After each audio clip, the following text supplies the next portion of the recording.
has also an essential component of the projection mapping technology or display.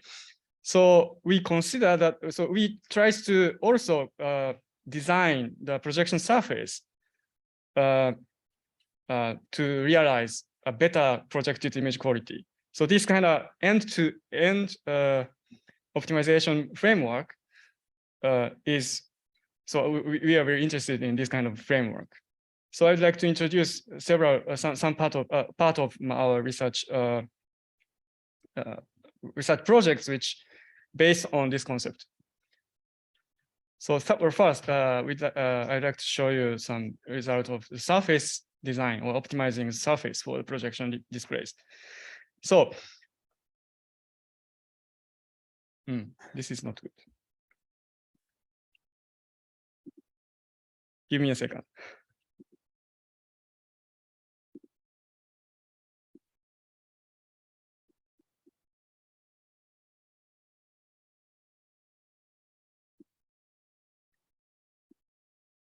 Okay, this is much better. So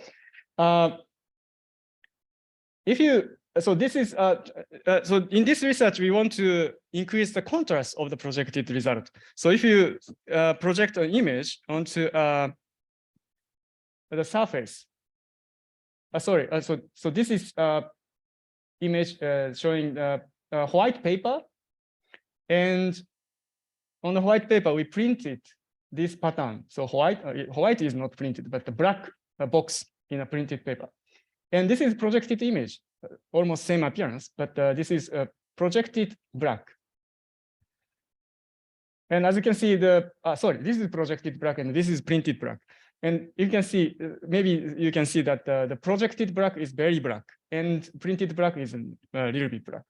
But so you may think that, okay, so projected black is already very good.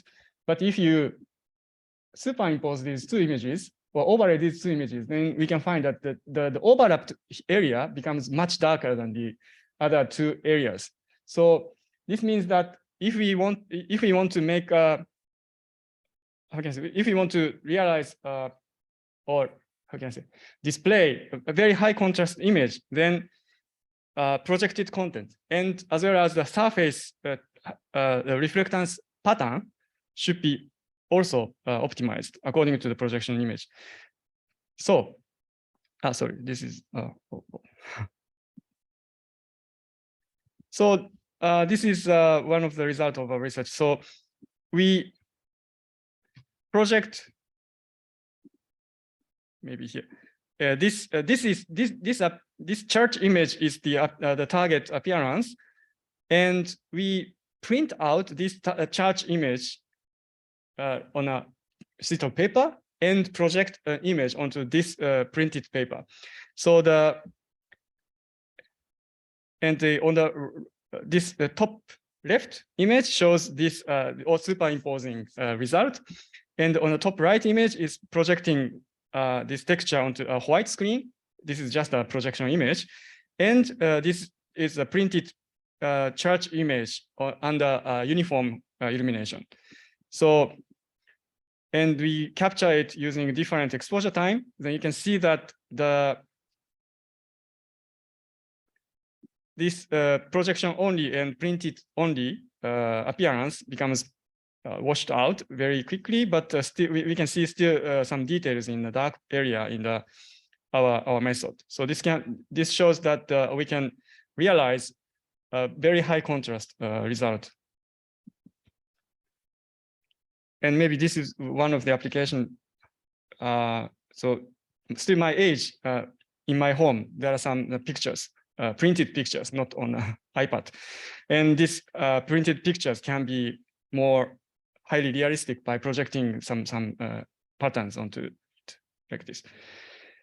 So that was only 2D, but nowadays we have a 3D printer which can print out full color textures. So we can use this printer as a projection target to realize a high dynamic range or high contrast projection mapping result like this. So on the left, we print out a textured object and we project the same texture, not same, but almost same texture onto that object. So this gives us a much higher contrast than the project only the printed object only. And that was only how can I say static, right? So the printed. Once we print object, then the texture is not moving. But so in the next project, we try to dynamically change the reflectance pattern on a surface by using photochromic material. So photochromic material is the name of this material sounds like very how can I say unfamiliar, but actually you can. I think you sometimes use this material because this is used for UV checker.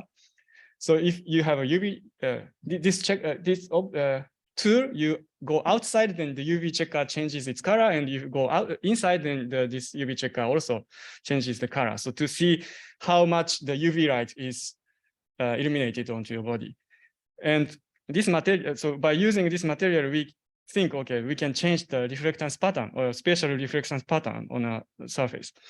So like, and we built this kind of small setup, like so this sheet of screen is painted. We paint the photochromic material onto this surface, and behind this surface we placed this UV LED array to change the reflectance pattern spatially varying manner. And so this is one of the result of the reflectance pattern modulation. And yes, we project this dock image onto the surface. Then this is the target image, and this is the projected result without the reflectance modulation. Then if you compare like this eyeball area, this the blue means more dark and red means bright, and this blue eyeball area becomes a little bit still higher in this result because of the interreflection of the light. But if we apply our method, like our method changes the reflectance pattern, then we can get much high contrast image in this result. So other than that, for example, if we use the surface design, if we design surfaces not only for high dynamic range, but so for geometric correction as well. For example, in this research, we use infrared marker for as a marker of infrared ink for marker of the, how can I say, tracking the object shape or deformation like this. So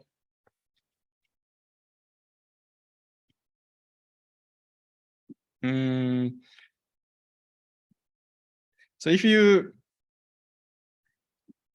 paint some texture onto the object, but which is very deformable object, but once you paint, then if you deform it, then the texture is not deforming if you don't track it. So in this research, we use infrared ink, which is very visible in an infrared camera image, but it's very little. I mean, it's very slight intensity difference in human eyes. I mean, in the visible spectrum. So we use this pen for the marker for tracking the deformation of the deformable object. So this is yes. So yeah. So in an infrared region, we can see the marker, the pen textures are very, very visible, and we track this deformation by using the marker tracking.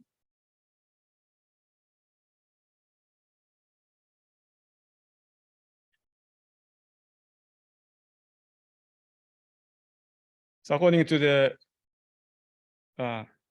marker movement, we change the projected texture.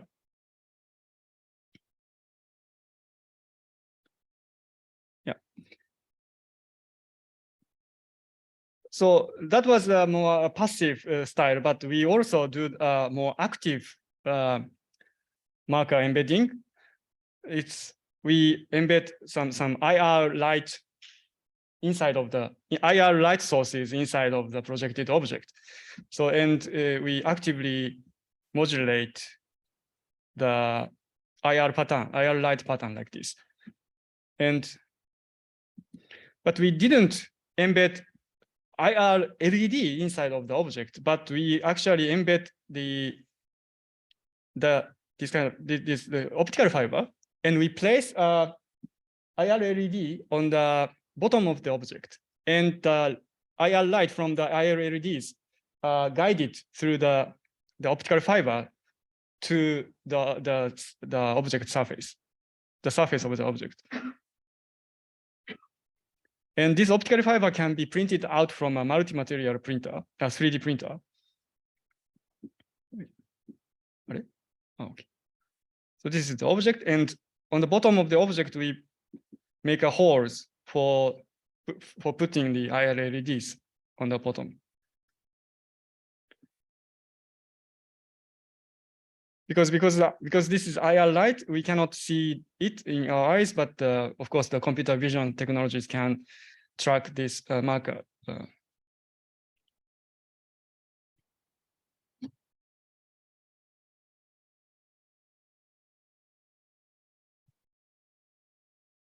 Okay, so the surface design is over, and the next topic is display optics design.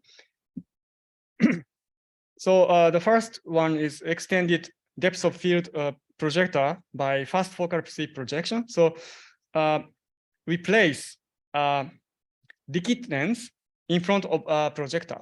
So this liquid lens can change the focal length very quickly. Like this is now it's 5 Hertz. Then we can modulate the focal length of this lens at 60 Hertz. And if it's 60 Hertz, when it's 60 Hertz, we cannot see the modulation because it's higher than our critical fusion frequency. And by using this this device, we can actually move the focusing point back and forth very, very fast, such that we cannot perceive this modulation.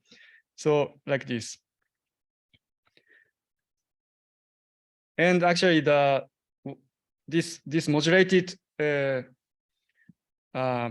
focusing pattern becomes consistent between this modulation range, and we use this phenomena to extend the field of view depth of field of the projector. Maybe this is intuitively understandable. So for moving object, this is the projected result of our method. So as you can see, the details are always, how can I say, the image gets focused always, but this is normal projection. So as you can see, at some point, the image gets blurred like this. Wait, it's very fast. So this is our method, focal speed projection. So the details are still there. I mean, we can see some details in the projected result every time, all the time, but for the normal projection, sometimes the image gets blurred. And so that was in that research, we place this focal tunable lens in front of the projector. But for this research, we use that lens as our eyeglasses for 3D stereo display to solve the divergence accommodation conflict.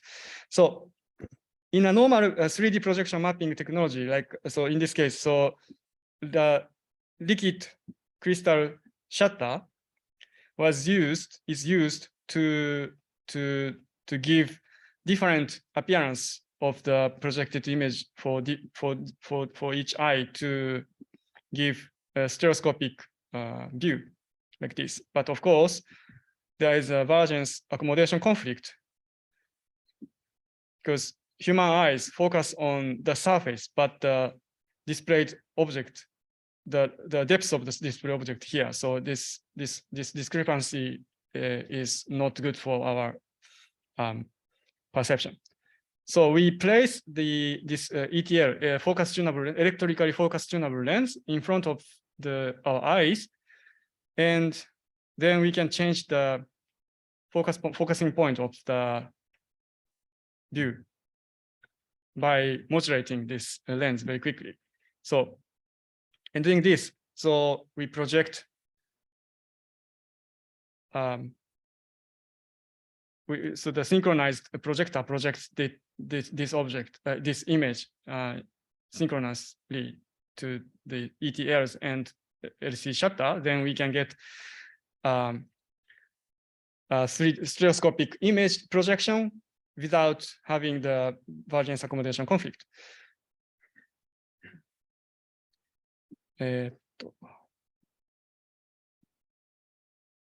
Maybe this one. Sorry.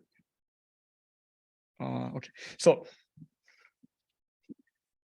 we place real objects at 3 positions, and we project 3 bunny image onto the flat surface, which has the same depth from the camera. And actually, the top bunny goes to the very far, and the middle bunny is at here, and the bottom bunny comes to very near, like around here, by our method. And this is the captured image. So from okay, the focus point of this camera changes from far to near, and now it's far, so these 2 images get focused, and now the focus point becomes here, and these 2 objects are focused, and finally these 2 objects get focused. So from this image video, we can see that these 3 objects, bunnies, are projected onto the same depths, but that these objects can be focused at different depths. And by using this technology, so this is the real setup. So human actually wears this focus tunable lens as well as the LC shutter.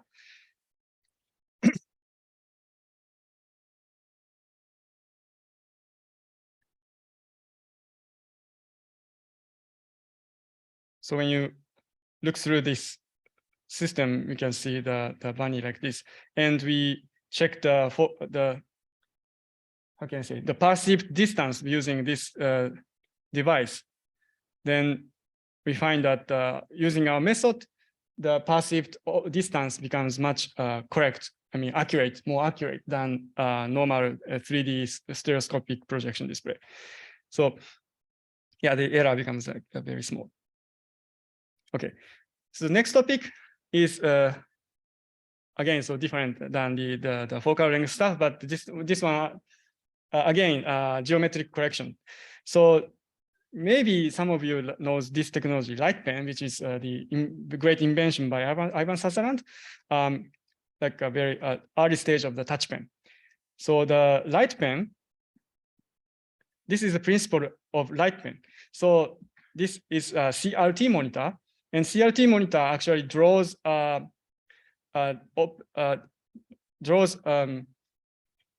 image by a scan line. So the light scan from top left to bottom right like this, and so a point on the display panel becomes bright once in a frame at a very specific time. So if you measure this timing, then you can know the position of this display panel, this pixel in the display panel. So this phase information, temporal phase information, actually is identical to the spatial position on a display. So the light pen is the technology that can sense this position by using a photodiode. There is a photodiode inside of the pen to know the display panel position. So, and actually, I don't know how many years ago, but maybe 20 or 30 years ago, the Nintendo sold this kind of gadget. And this is also uses the same principle. So the CRT monitor, so this watches the CRT monitor, and the bright timing is used to know where the gun aims at inside of the TV. So we use this technology in this principle in a projection mapping. So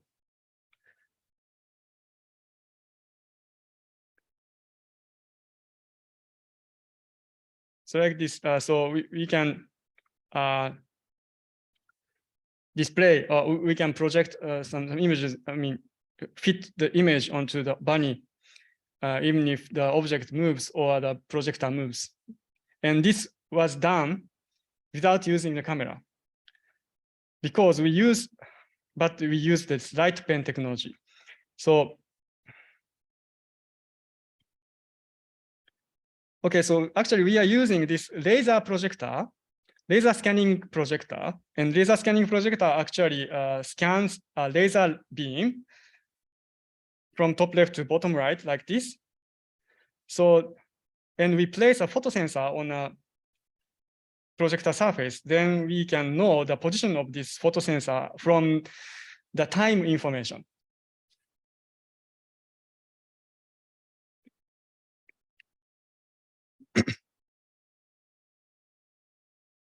So this is drawing application like this.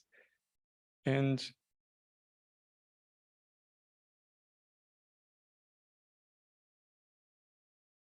when we embed this photosensor in our scene, then we can do this kind of applications.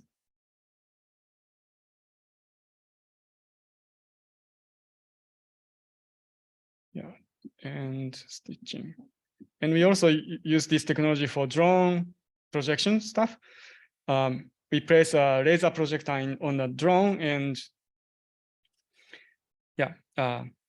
we can, how can I say, display some images onto a wall on which the photosensor is embedded.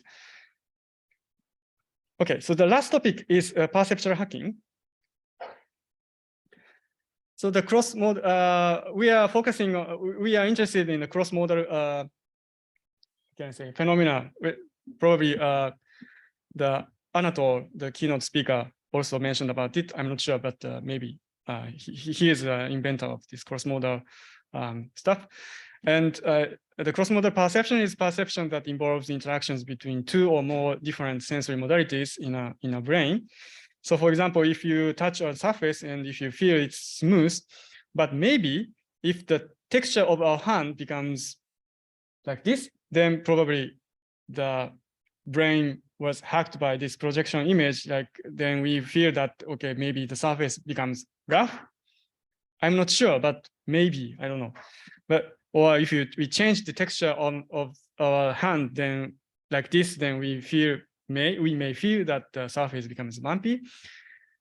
We are not sure. So we try to find, we investigated how we perceive or how our haptic sensation is modulated by the projection image. So first we checked our thermal sensation. So if we change the object color or if we change the hand color, how these color information change or modulate our thermal sensation. And actually it slightly change our thermal sensation. Like if we change the object color like blue, then we judge this object warmer than natural color object, for example. Or if we change the hand color, then this effect is inversed. Like, so if we change our hand color blue, our hand becomes blue, then the touched object is judged as colder. So this is, So this is one result. And so we also change, for example, this is that was color, and the next one is the shape. So when we touch this object like this, but if we deform this object, visually deform this object, and while touching, then maybe we feel that object shape is changed.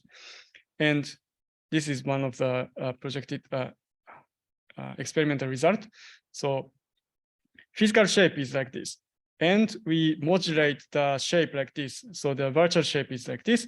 Then how we feel we investigate how we feel the surface shape of the object. Then we found that surface shape becomes slightly modulated. I mean, perceptual, how can I say, haptically perceived shape becomes a little bit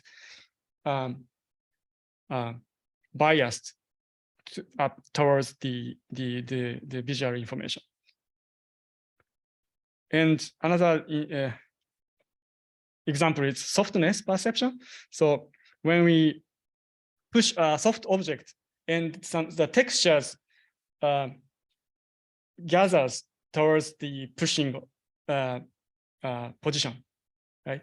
So we actually enhance this movement by projection mapping. Then we found that this visual effect actually changes our softness perception. Like if we move the texture more, then we feel that the object becomes softer than the actual softness. And we also changed the actually fingernail color. Like if we push, then we change the fingernail color red, then we feel that object becomes much more softer, actually. So yeah. So recap. So the computational displays approach for projection mapping. So we did some projects on this topic, and yeah, the point is not only the display optics, but also the surface, projection surface is one of the projection mapping components. So we also consider, I mean, we think the optimization of the projection surface is also very essential in the projection mapping technologies.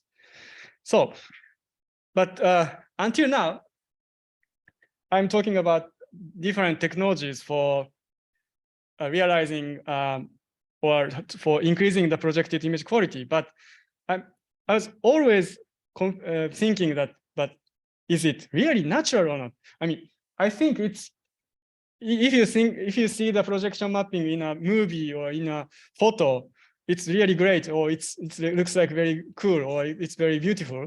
Or if you see it in the real world, still you think, okay, it's very nice. But I think it's, I'm not satisfied with it because it's totally unnatural. For example, the projection mapping only works only in a dark environment. If you for example, in these rooms as well, right? So here, my position, I'm in a dark area. I'm in a dark. Because if we turn on the light, then the projection, how can I say, this presentation image gets completely washed out. So projection mapping works only in a dark environment. I think this is really, really hard limitation in projection mapping. Or shadow. So this shadow is also very much problematic problem. So these two factors actually make the projection mapping really unnatural. To my this is my opinion. So I would like to. So we are now actually, so currently we are trying to solve these problems, and I would like to introduce some very early stage research results. So first one is shadow, and shadowless projector. We tried to realize a shadowless projector, and we inspired by this surgical lamp to realize a shadowless projection mapping. So surgical lamp actually is a very interesting equipment. It's very simple, but it solves the shadow problem very in a wise way. So if the light, so when this light is blocked by the hand of the surgeon, then this light does not reach to the area, which is very important area. But actually, other LED light, LED lamps actually also turns on. So these lamps actually illuminate this important area. That's why there is no shadow, hard shadow in a surgical lamp. So inspired by this phenomena, we built up this system. So this ASCA 3D optical element is actually originally used for floating image display, but we use it for projection mapping. And we place a dummy proxy object on top of this scene, and this is target object. And these two objects are like placed at the plane symmetrical position. And this optical element actually works like this. So if there is a light source, then the light, how can I say, diffusely, how can I say, sorry, I don't know how to express in English, but the light goes like this, right? And this light actually gathers onto the corresponding point on the target. And so by using this phenomena or principle, optical principle, we realize shadowless projection mapping like this. So on the left, this is normal projection mapping. So where you can see a lot of hard shadows, which is not good, but it's normal. But on the right, this is our shadowless projection mapping result. And you can see that even if you cover the object very a lot, but still we can see some textures onto the bunny. So this is, I think this is one of solution for the shadowless, for the shadow problem.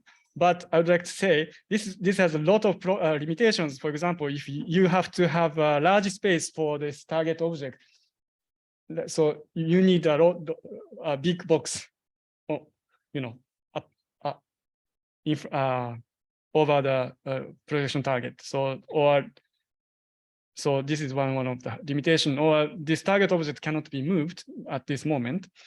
But maybe this is this is the first attempt, and we would like to improve this situation by applying different technologies. We are thinking about it now. Okay, so let's move on to the dark environment issue. So dark environment is, of course, it's very much limited. It's not a good thing, but also actually this environment light is also very important key for our material perception. For example, if you see this image, then maybe you perceive that, okay, so this image is blurred from this image. Yeah. But if we synthesize this image, this is actually a copy. The center, this sphere is copied from this image, just a blurred image of this the center image, and this area, surrounding area, is copied from the center of this image. Then you perceive that the material of this center sphere is completely different from this sphere from the middle image. So this perceptual difference comes from the environment information, I guess. So this example shows that is the evidence of that of the environment light is quite important for our human perception to understand the object in front of us, even in a projection mapping, I believe. So, but if as I already told you, that the environment light breaks the illusion. So this is very good projection mapping result. It's the details of the projected result is quite clear. But once we turn on the environment light, then everything is gone. So I would like to solve this problem. So one solution would be to replace the environment light by projectors. So we turn off all the environment light, and we place a lot of projectors on the ceiling, and we use the projectors as the environment light, because the projectors can spatially control where we want to illuminate or where we don't want to illuminate, but we want to do the projection mapping. So, so this is also one of the first prototype of this concept, and we use 7 projectors. And if we, so this is normal projection mapping in a dark room. So this, of course, this is very good. But once we turn on the light like this, so the projected texture becomes very, very bad. But if we replace, we turn off the environment light and we reproduce the environment light by projectors, then we can get like this kind of image. So it's much better than this one. So this is also a very, very fast prototype, and we would like to improve a lot. We need to improve a lot, but I think this is one of the one direction to solve the environment, I mean, dark environment problem. And also we can realize this, you know, specular, we can, how can I say, we can realize specular reproduction, specular object reproduction in a projection mapping at the first time in this system.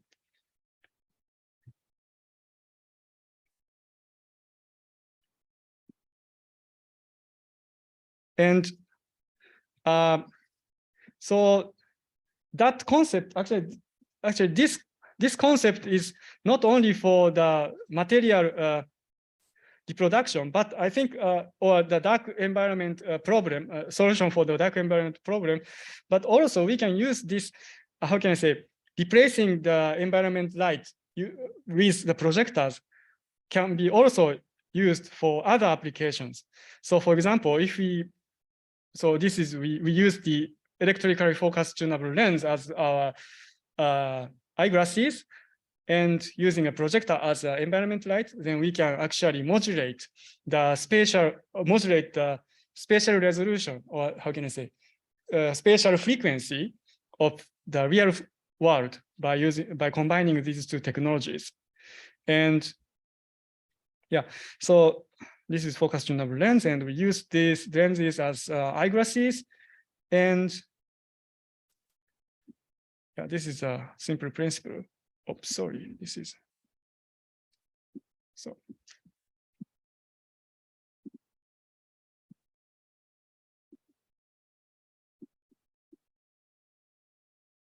Yeah, so when ETL, the focusing position modulates like this,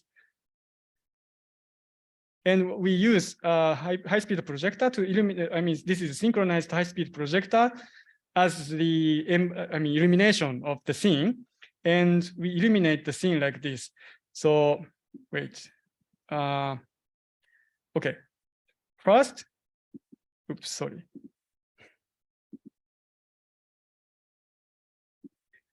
Okay, so first, when the focus, this pin is focused, then we illuminate these 2 objects. Then, when this apple is focused, then this apple is illuminated. And we modulate, we do this very, very quickly, I mean, very fast, like more than 60 Hertz. Then actually human will perceive this. The center ball, the soccer ball is blurred, and the pin and apple becomes clear. So this is not possible in the natural world, in our natural, because this is not optically natural, because the, you know, only the center object gets blurred and the far and near objects are, get focused at the same time. This is not possible in a real world, but this can be possible in this framework. And like this kind of this technology can be used for the navigation, maybe. Like if instructor wants a trainee to focus on this part, then, or you can use this for your instrument training. So the focusing area is follow the score in in a good tempo, for example, or yeah, if you when you study, if you wear this system, then you cannot see the object other than the textbook. So you have to focus on your study. So if there is a comic book around the textbook, you cannot read because it's totally blurred.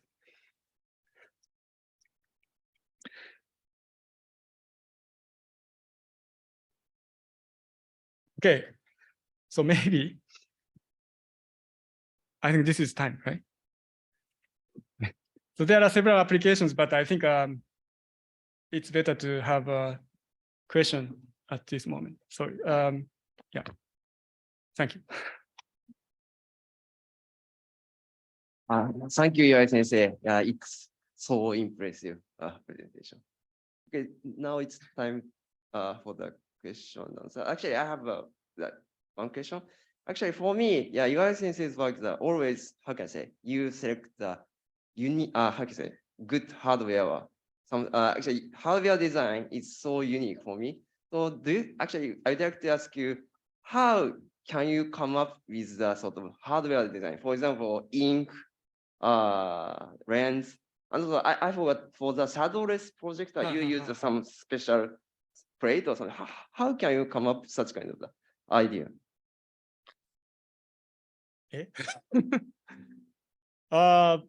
Thank you very much for the question. I don't know, maybe, but I always thinking about projection mapping, the limitation of the technical limitation of projectors. And I want to sort of there is a list of the limitations that I want to solve, and I sometimes go to like industry exhibition, and I found this object, this system is very interesting, and sometimes maybe this can be used for this problem. Maybe. Like, so you visit some exhibition to get the idea or something. Or like email. Okay, thank you. Okay, do we have any question from the audience?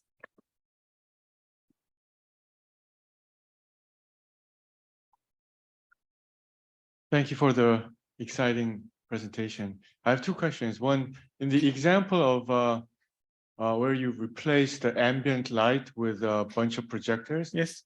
Are you actually basically like reducing the ambient light toward the target object, and for the rest of the environment, you'll maintain the rest of the environment brighter? Is that basically how this is done?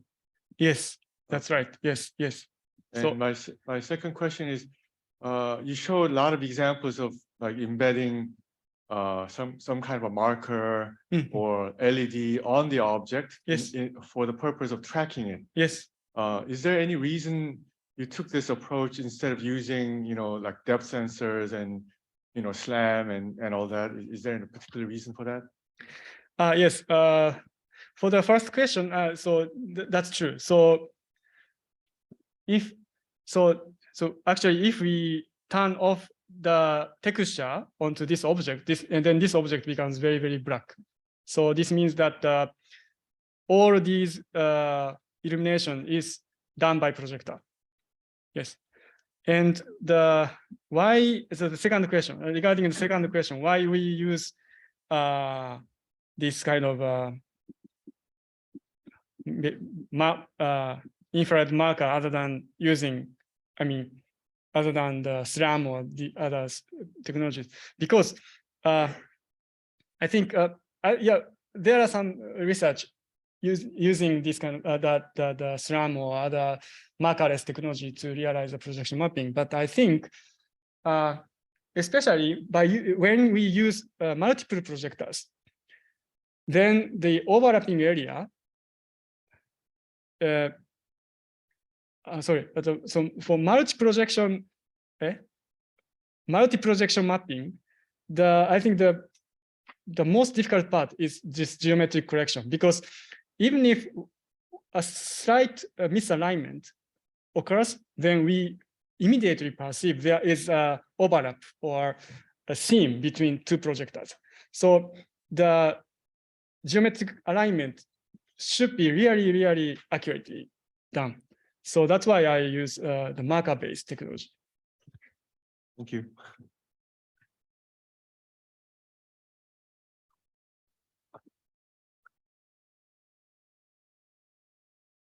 Thank you, Iwai Sensei. I have a question about the spatial blurring that you presented at the end. So do you know if you can affect people depth perception of depth by it? Since the blur of the object is also a depth cube. Yes, yes. I think that's a very good point. I mean, yeah, this in a 2D, in 2D image, I mean the captured image, this looks like great. But if you wear the eyeglasses on your eyes, it's it's a little bit strange feeling, because when we want to focus on the blurred area, we cannot focus there. So it's very, yeah, I mean, very unnatural. Yes. So I think this, we have to consider the application very carefully, because otherwise we will feel sick, for example, by this. The other depth cues are conflicting, maybe. Yeah. Yeah. Okay, I see. Actually, the order of the research is this is first, and we think, okay, this is unnatural. Then we go to this multifocal. Then we do this research, you use this technology for more realistic, for more natural representation. Yes. Very interesting. Thank you. Do we have any questions?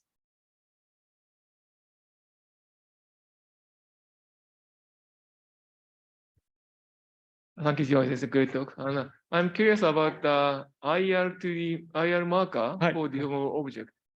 In that case, do you track the marker in 2D space, or do you estimate the 3D deformation? This 2D, only 2D, because we use we use this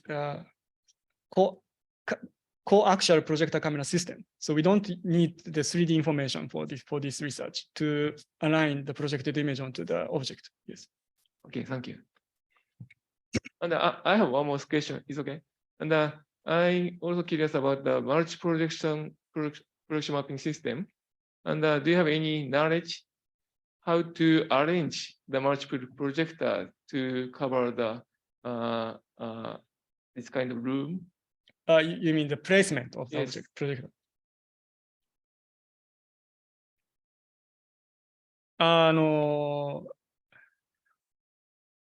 I think it's more manual. There is no automatic method to how can I say, determine the optimal position of the projectors. But I think, oh no, maybe there was a research. They optimized the position of the projectors, but yeah, I think it's not a big research topic at the moment. Yes. Okay, we have any question? Actually, we got one question from the Rob Lindemann on Discord. I read it. Thank you for the excellent talk. What do you think about the projection mapping for the diminished reality? Can you adjust the color to remove object? Thank you, Rob. Very good question for my rest. So in the application, so I didn't talk about the application, but one of the application is that, so this is very old actually. So this was my PhD research. Sorry.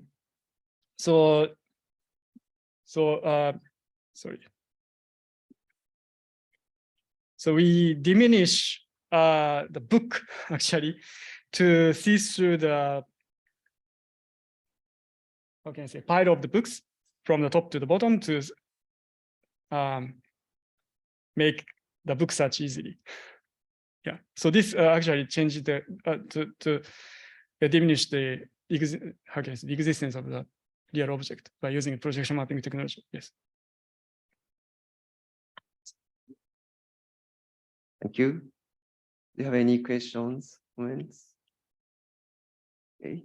So if not, actually, it's almost time. So let's, Iwai Sensei, thank you for the excellent talk. Let's thank the speaker again. Thank you. Actually, after this talk, actually, the APMR have the oral session here, and the ICAT will have the posters here upstairs.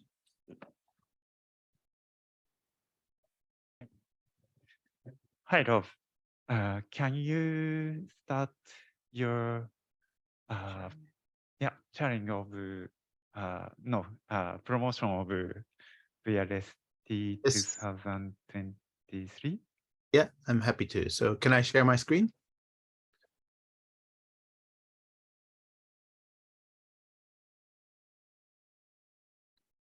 Konnichiwa. Hello, everybody. Going to share my desktop and see what happens with sound, video. Good. Yeah, sure. So is that coming through okay?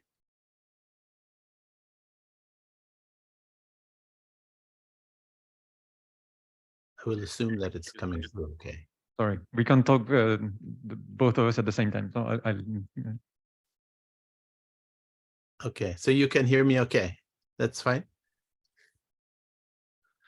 yes, no worries. Okay, good.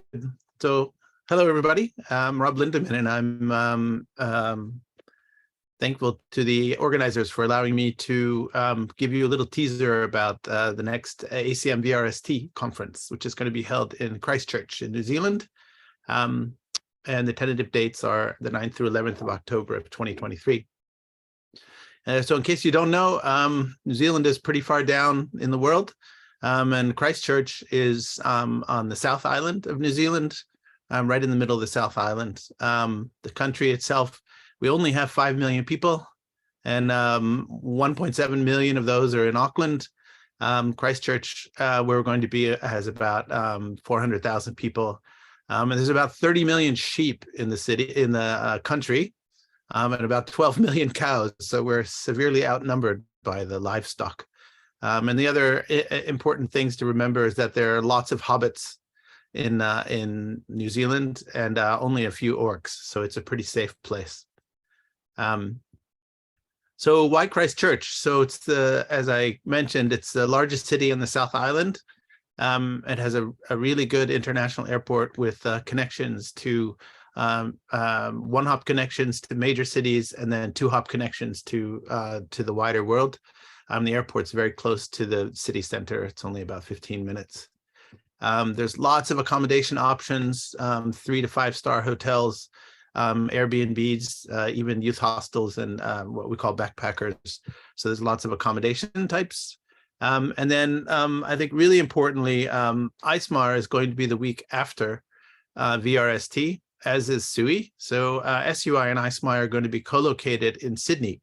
And Sydney in Australia is only about 3 hours from Christchurch by plane. So if you need motivation to come down, you can do all 3 of these events within less than a 2-week period. So it gives you a good opportunity to not only see these beautiful parts of the world, but also to reconnect with a lot of your colleagues and present your work in 3 very good established conferences. And why else? Well, because it's in New Zealand. And so here's some teaser pictures that I took. This is Mount Cook Aoraki, the tallest mountain in New Zealand. This is just out the backside of Christchurch. So there's lots of nature within about 15 minutes of the city.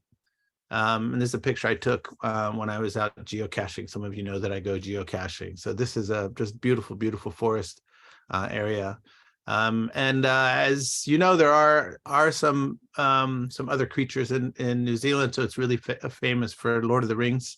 And Weta Workshops has their artifacts all over the country that you can see. And Christchurch itself is a really revitalized city. So I know many of you know that there were some earthquakes about 12 years ago. And the city has really grown to be a beautiful, beautiful city after the earthquakes. It's also home to the HIT Lab. And we're just celebrating our 20th anniversary. And we have a huge number of pieces of equipment, some specialized equipment. At the top here, you can see what's called a Nova ball. This is a 360 ball that you can sit inside, and it's untethered and it rotates 360 degrees in all directions. And that's actually Tom Furness sitting inside giving it a go. And the bottom one is our multi-sensory VR setup, where we have sight and sound and floor vibration and wind feedback and smell feedback. And all of that is projection based, so you don't have to wear things. And so these are some of the things that you'll get to see. And we already have an organizing committee. And so myself and Hemi Fang, who's a researcher at Massey University, are going to be the general chairs. And we put together a pretty strong and experienced program committee. And if you're interested in helping out, you can see that there's some posts that are TBD at the bottom. And so if you're interested in helping out, please reach out to me and get involved. That would be great. And as the nice thing about VRST is it's typically single track. So there's papers and panels and posters and demos and keynotes, and you get to see everything, which is really nice. I just came from VRST in Tsukuba, and it's a really nice thing to be able to see everything. So that's one thing. Here's just a map showing the connections. It might be a little hard to see, and I'll just skip that for time. The central city, Tepai, is the convention center, and it's right in the middle of the city, and it's surrounded by just beautiful places to eat and drink and to meet. The art gallery is really close by, and then there's a huge park that's all green space, very close.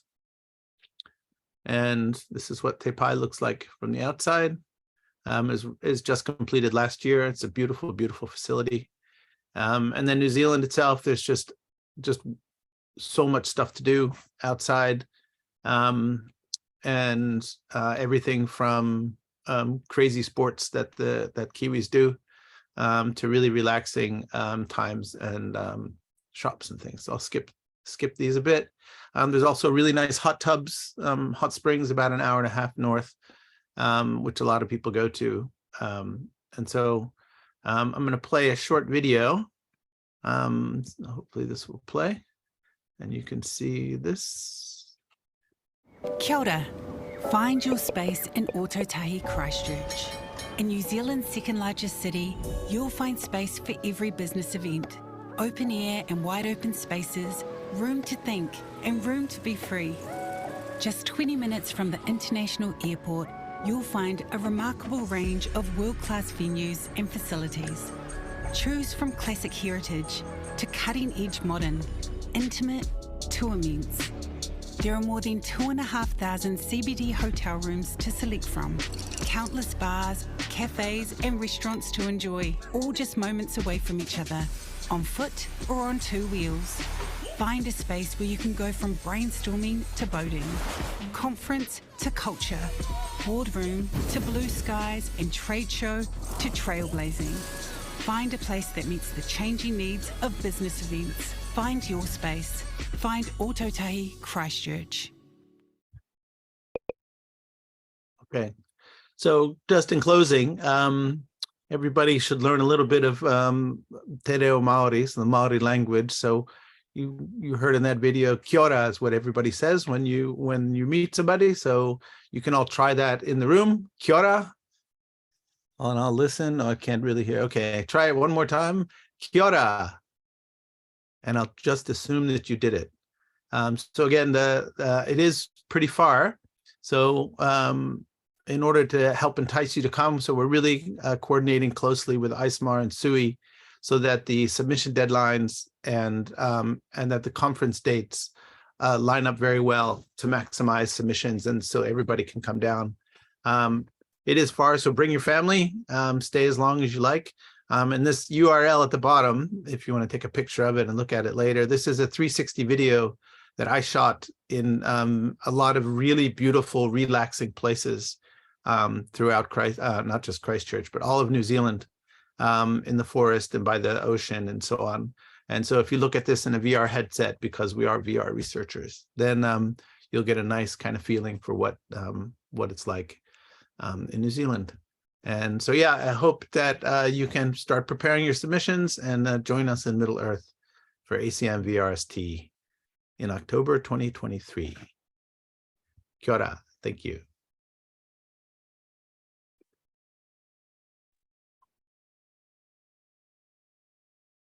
Thank you, Rob. I don't know if you heard the applause round, and people actually tried to say kia ora. So thank you very much. Okay, so we'll go on with the ICAT closing session now. Thank you again, Rob.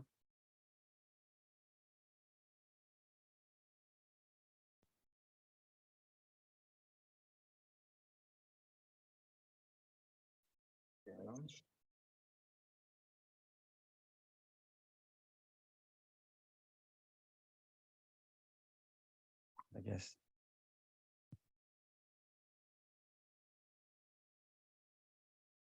Mm-hmm.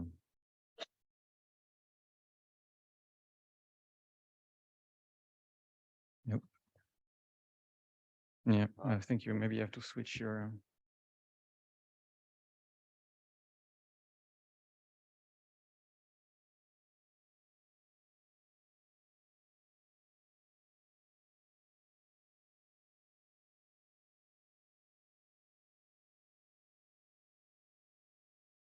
Thank you. So before letting you go, we have a few more words to say. So ICAT-EGVE 2022 is almost finished, but we really hope you enjoyed it. And as you saw, we give you we hope you will be back with us next year in Dublin, in Ireland. And so before saying goodbye, we have a few statistics and words about the submissions, and then we'll have the award ceremony. So regarding the paper submission, we received this year 39 really good full paper submissions, and the review process worked as follows. So we assigned 2 reviewers to each paper from the International Program Committee. Then we had a few a small quality check between the two of us, Hideaki and myself. And then when there was some kind of disagreement between the reviewers, we assigned a 3rd reviewer to get a better idea about what we should do with the papers. So what does it mean when the reviewer disagreed? It's actually when the difference in scores was higher than 3 in the review scale that's used in ICAT-EGVE, or when one score was a bit low. So we also assigned an extra reviewer to make sure everything was okay. And then we took the decision based on the average of the reviews. So in the end, we had out of the 39 full submissions, 17 papers accepted. And so it was 16 long papers and 1 short. So that's an acceptance rate about 43%.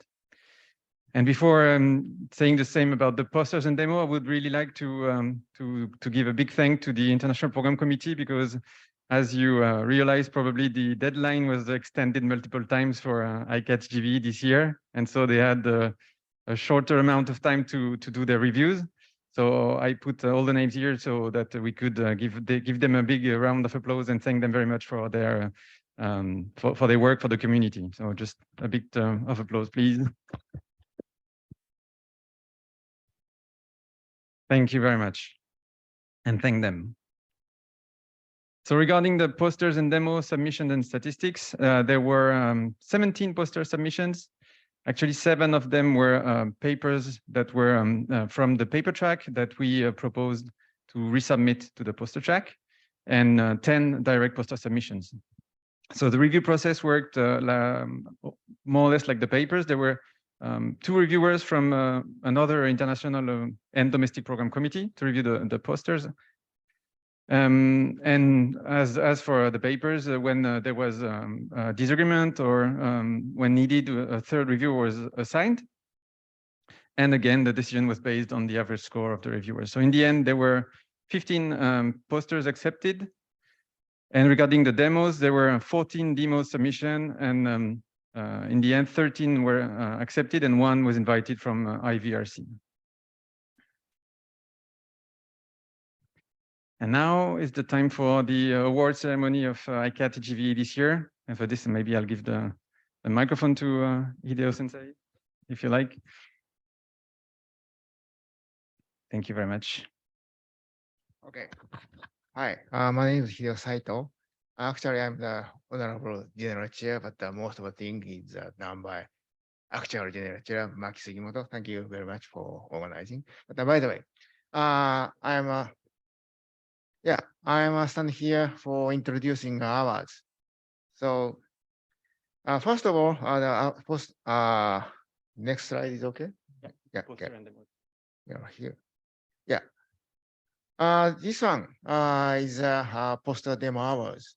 So this is a way to selecting the poster demo. But actually, can I explain it, or somebody else is actually? Yeah, I think I'd like to hand the microphone. Thank you. So this year is really a competitive selection for us, because we have to try to find and try to pick the one that is best for us. And actually, we somehow get into the final process of struggling between 1 or 2 or 3 from each of the track, and we somehow made through it. And as you can see, we have a bit of the procedure to follow in the way how we decide the reviewing process, such as we have to do some of the formal selections, and then we have to interview each of the people. For those who might have already seen us during the interview phase, I hope that you really enjoy that.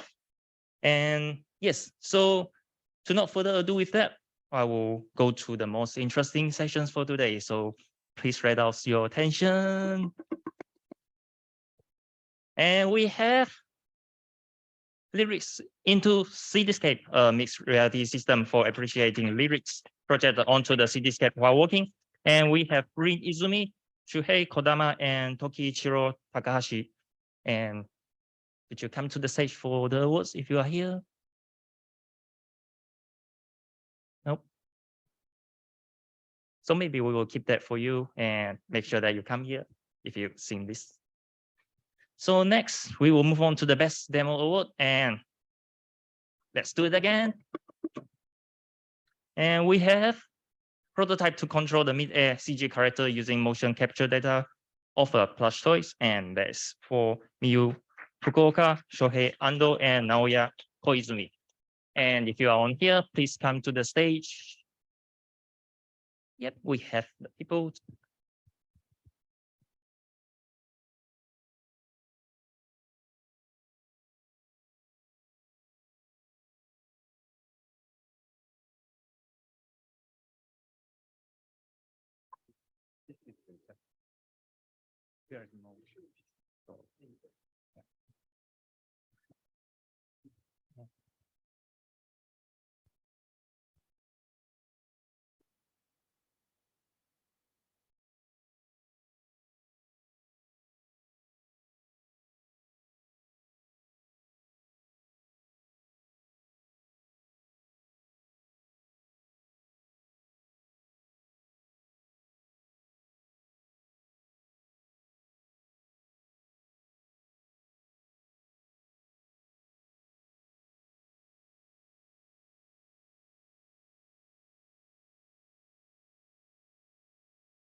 All right, so now we have for the paper awards. So pass back.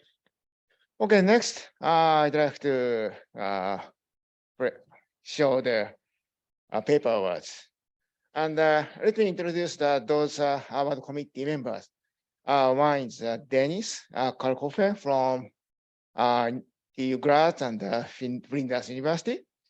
And one more our committee member is Daisuke Iwai, who has already gone from here, but he made a good presentation, nice presentation this morning. So I asked them to select the award. But first of all, let me explain the award selection procedure. And all the paper is actually be reviewed, double blind, without knowing the authors, and the reviewers are also blind to give us scores. Then actually the program committees selected 5 papers based on the score of the review. So at that time, as I said right now, all the review score is given by the double blind, and almost automatically the program committee members selected top 5 papers. Then the 5 papers are also reviewed again by 2 award committees, Dennis and Daisuke, and they selected those award papers. So the review candidates is also they gave 7 scale points, then sort the candidates by the total score, and then they selected top 3 papers. Then finally, they choose 1 best paper and 2 honorable mentions. So that is a procedure. So actually, I was also, I need to be a member of the award committee member, but unfortunately, one of the 5 candidates seems to be authored by my colleague. I'm not so co-authored, but that's why I didn't do anything about our selection. But those 2 award committee members, there is no conflict with interest. So that's why I asked them. Okay, let me show you the award. Next slide is showing the award. Okay, so next one is the honorable mention. So please wait. Okay. Yeah. Okay, so first one is the honorable mention. Next slide is showing the title and the authors. Okay, let me switch. Bam. Okay, so this one is Omni titles. Omni titles, the user customizable display using an omnidirectional camera projector system. Authored by Jana Holland, Shio Miyafuji, Jefferson Pardman, Toshiki Sato, and Hideki Koike from Tokyo Institute of Technology. So are there the authors? Maybe not. I'm afraid no. Yeah. Until yesterday, they stayed here. But okay. Anyway, let's congrats to them. Okay. Okay. So next honorable mention goes to evaluating techniques to share hand gestures for remote collaboration using top-down projection in a virtual environment. Authored by Theophilus Teo, Kunihara Sakurada, Masaaki Fukuoka, and Maki Sugimoto. Okay, so please come, authors. Okay, very beautiful.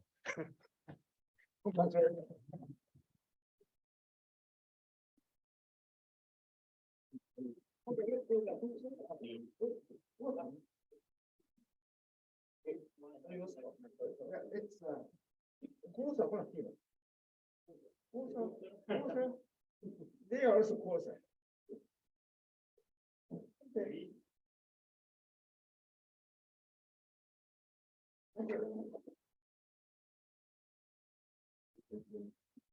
Okay. Okay, finally, I'm very happy to announce the Best Paper Award. Okay, so the Best Paper Award is going to Manipulating the Scene of Embodiment in Virtual Reality, a study of the interactions between the sense of agency, self-location, and ownership, and authored by Martin Guy, Camille Junet Kelway, and Guillaume Moreau, and Jean-Marie Nomad. Congratulations. Okay.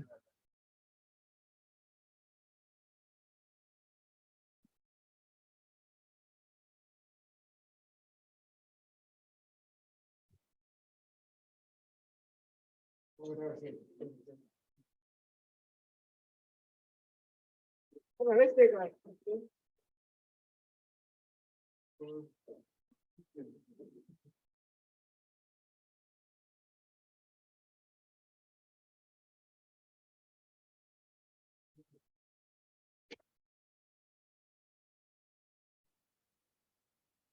Okay, this is the end of the award ceremony. So I switch to the microphone to Jean-Marie. Yeah, but this is the end of the closing session. Anyway, I think it just we just wanted to thank you all again for attending the conference. We hope you enjoyed it, and I wanted to say a big thank you to Maki as well, who spent a really long time trying to do everything for the conference and worked very hard for it. So let's thank Maki and thank you all for coming here.